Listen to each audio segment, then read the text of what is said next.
تو کبھی تکلیف نہیں ہوگی. ہاں جی ماشاءاللہ. فاروق صاحب ہیں جی ٹیکساس سے. السلام علیکم.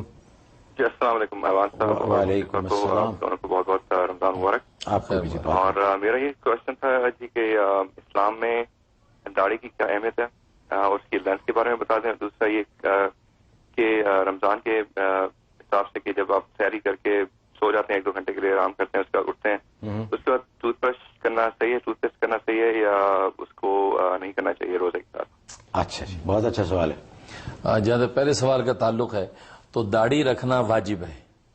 داڑھی جو ہے یہ واجب ہے اور ایک مشت داڑھی رکھنا واجب ہے. یعنی یہ داڑھی کو پکڑے تو ایک مشت تک ہو, تو یہ تینوں طرف جو ہے ایک مشت جو ہے داڑھی رکھنا یہ واجب ہے. سرکار دو عالم صلی اللہ علیہ وسلم کی اور صحیح بخاری کی حدیث ہے, نبی پاک صلی اللہ علیہ وسلم نے حکم فرمایا کہ اوفر الوہا واف الشوارب, داڑھیوں کو بڑھاؤ اور مونچھوں کو کٹواؤ. اب بڑھانے کی لمٹ کیا ہے؟ تو عبداللہ ابن عمر رضی اللہ تعالیٰ کی حدیث ملتی ہے کہ انہوں نے ایک مشت پکڑ کے باقی اپنی چھری سے اس کو کاٹ دیا. ادھر ایک مشت پکڑ کے چھری سے کاٹ دیا اور فرمایا کہ ہاکذا رأیت رسول اللہ صلی اللہ علیہ وسلم, میں نے رسول اللہ صلی اللہ علیہ وسلم کو ایسے ہی کرتے دیکھا ہے کہ آپ بھی ایک مشت کے بعد داڑھی چھری سے کاٹ دیتے تھے, تو اسی طرح میں نے کیا ہے. تو معلوم ہے کہ لمٹ اس صحابی کے عمل سے پتہ چل گئی کہ ایک مشت رکھنا واجب ہے.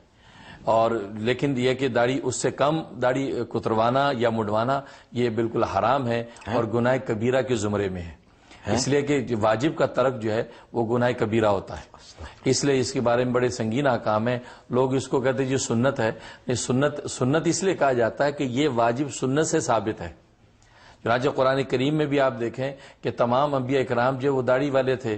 حضرت ہارون علیہ الصلوۃ والسلام کی داڑھی جو ہے حضرت موسیٰ علیہ الصلوۃ والسلام نے پکڑی تو پوری آپ کی مشت میں آ گئی تھی. اسی لیے تمام انبیاء 1,24,000 کم و بیش انبیاء سب کی داڑیاں, تمام اولیاء صحابہ کوئی بھی محدثین فقہا سب جو ایک مشت داڑھی جو سے کم داڑھی کسی کی نہیں تھی. اس لیے ایک مشت داڑھی رکھنا یہ واجب ہے. یہ مسکنسپشن ہے, لوگ کہہ دیتے کہ نہیں جی بس اتنا ہو کہ نظر آنی چاہیے جی داڑھی ہے, دور سے بس ایک کالک نظر آنی چاہیے داڑھی ہے.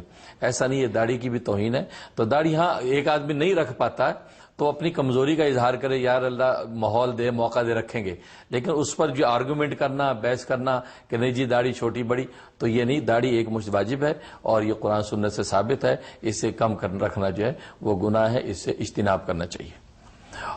دوسرا انہوں نے پوچھا تھا جی وہ دوسرا جو سوال ہے کہ آپ جو سحری کھا کے جب سو جاتے ہیں اور اس کے بعد جو اٹھتے ہیں تو برش کرنے کی اجازت نہیں ہے, اس سے روزہ مکروہ ہو جاتا ہے. مسواک, ہاں مسواک کر سکتے ہیں یا برش بغیر پیسٹ کے اکیلی برش آپ اگر رگڑنا چاہیں وہ رگڑ لیں, اپنے دانت ویسے صاف کر لیں, یا یہ کہ سحری کے وقت میں سحری کھانے کے بعد آپ برش کر کے سوئیں. لیکن روزے کی حالت میں ٹوتھ برش کرنا جو ہے اس کو علماء نے مکروہ لکھا. اچھا حضرت آج کل فلیور والی مسواکیں آئی ہوئی ہیں, کوئی لیمن کا فلیور ہے کوئی دوسرے, تو وہ جائز ہے؟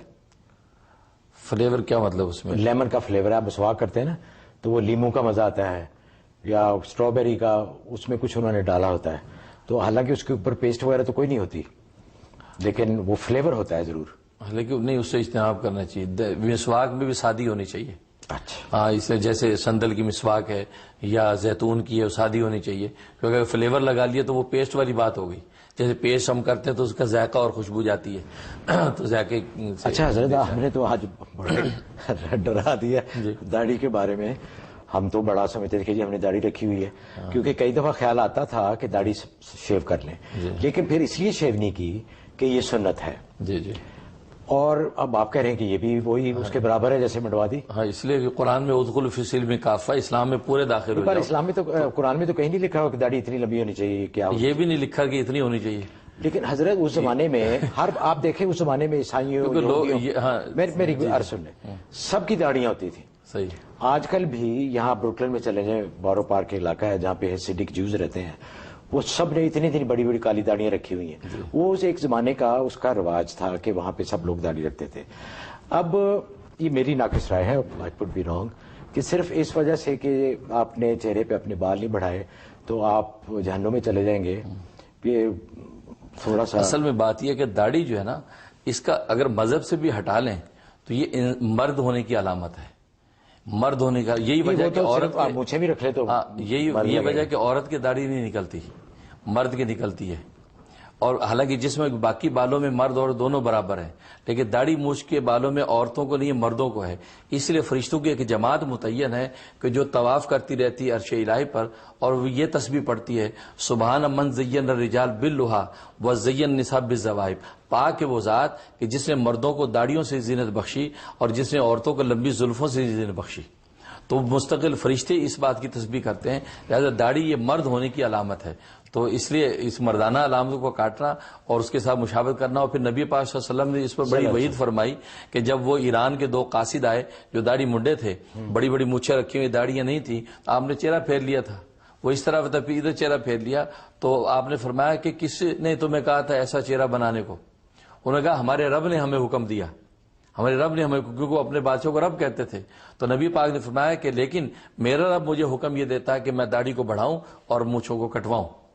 تو اس کا مطلب یہ ہے کہ وحی کے ذریعے پتہ چلا ہے کہ رب کریم کا حکم ہے. اور یہ وجہ کہ 1,24,000 کم بیش پیغمبر ہیں، صحابہ ہیں، انبیاء ہیں، اولیاء ہیں، محدثین، فقہا، کوئی بھی ایسا نہیں ہے کہ جو داڑھی کے بغیر داڑھی مڈاتا. حضرت کئی بڑے بڑے ہمارے جیسے محترم ہمارے شاعر ملت حضرت علامہ اقبال، جن کی اتنی زبردست شاعری ہے، اللہ کی اتنی معرفت کی باتیں انہوں نے کی ہیں، وہ کلین شیو تھے. کوئی بات نہیں. اسی لیے تو نبی کی ذات کے علاوہ کسی کی ذات حجت نہیں ہے. امتی میں کسی ذات کی ذات حجت نہیں ہے. ہم کہہ سکتے ہیں کہ اس کے عمل میں کوئی کمی تھی یا کوئی عذر ہوگا جس وجہ سے داڑھی نہیں ہے، لیکن ہم نبی کے علاوہ کسی ذات کو حجت نہیں قرار دے سکتے. اس سے اسلام، اس کی کسوٹی اسی پر پرکھی جائے گی. ٹھیک ہے حضرت، آپ نے فرمایا سر تسلیم خم، لیکن انشاءاللہ ٹو بی کنٹینیوڈ، یہ اس پر اور بات کریں گے.